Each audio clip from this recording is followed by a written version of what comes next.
Morning everyone and welcome back to a new blog. আশা করি সকলে ভীষণ ভালো আছো আর আমিও খুব ভালো আছি। এখন আমি মামার বাড়িতেই আছি, বাড়ি ফিরিনি। আর আমি একদম সকাল 5:30 মতো বাজে এখন উঠে গেছি। আর উঠেই রাস্তার ধারে এরকম বেরিয়ে দেখি জোড়া শালিক। সেই ছোটোবেলায় যেমন জোড়া শালিক দিকে প্রণাম করতাম, এখনও ন্যাচারালি সেটাই হয়।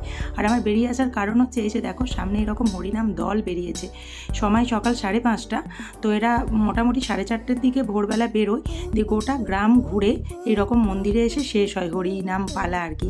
তো সেটা দেখার জন্যই আজকে বেরিয়েছি আর এখন পৌঁছে যাচ্ছি। এই যে দেখো আমাদের একটা লেবু গাছ আছে, লেবু পাড়তে এসেছি সকলে মিলে। এই যে আমার মামাতো বোন আর এক ভাইয়ের বউ দুজনে মিলে চলে গেল দুটো লেবু পেরে নিয়ে। আর এই যে জায়গাটা দেখছো এটা মামাদের বাড়ির একদম পিছন দিক, যেখানে বেশ অনেকটা ফাঁকা জায়গা আছে। মামাদের এখানে শাকসবজি গাছপালা, এখানে দেখো একটা ট্রাক্টরও রাখা আছে, এটাও মামাদেরই ট্রাক্টর। আর সেই সঙ্গে ধানের মড়াই খড়ের পালা সব এই সাইডটা আছে। তো ব্রত তো আমি আগেই বলেছি ট্রাক্টর দেখলে ও আর নিজেকে কন্ট্রোল করতে পারে না। যে কোনো গাড়ি, এই ট্রাক্টর জাতীয় টাইপ ট্রাক্টর, ধান ঝাড়া গাড়ি বা জেসিপি এগুলো ভীষণ পছন্দ করে। তো এই যে ট্রাক্টরে উঠে এখন যেখানে যেখানে যা যা করা মানে করতেও পারছে, যে যে অপশানগুলো পাচ্ছে, তো সবই মোটামুটি একবার করে ঘুরিয়ে নেড়ে দেখে নিচ্ছে। ব্রেকফাস্ট করে আমরা এখানে বেলুনি অনেক কিছু কারসাজি করার চেষ্টা করছি।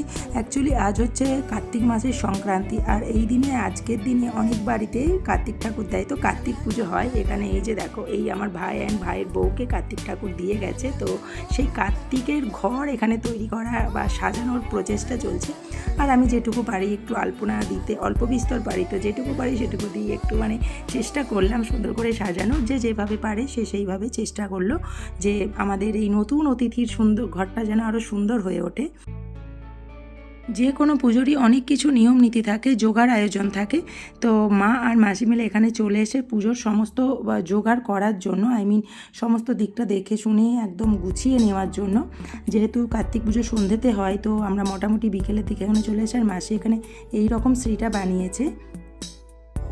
দেখতে দেখতে সন্ধেও হয়ে গেছে আর ঢাকি এসে জানিয়ে দিল যে পুজোর সময় আসন্ন। আর এখানে একদম পুজোর সমস্ত কিছু সুন্দর করে সাজিয়ে গুছিয়ে একদম ঠাকুরের সামনে রাখা হয়ে গেছে। ইতিমধ্যে ঠাকুরমশাইও চলে এসে উনি পুজো শুরুও করে দিয়েছেন।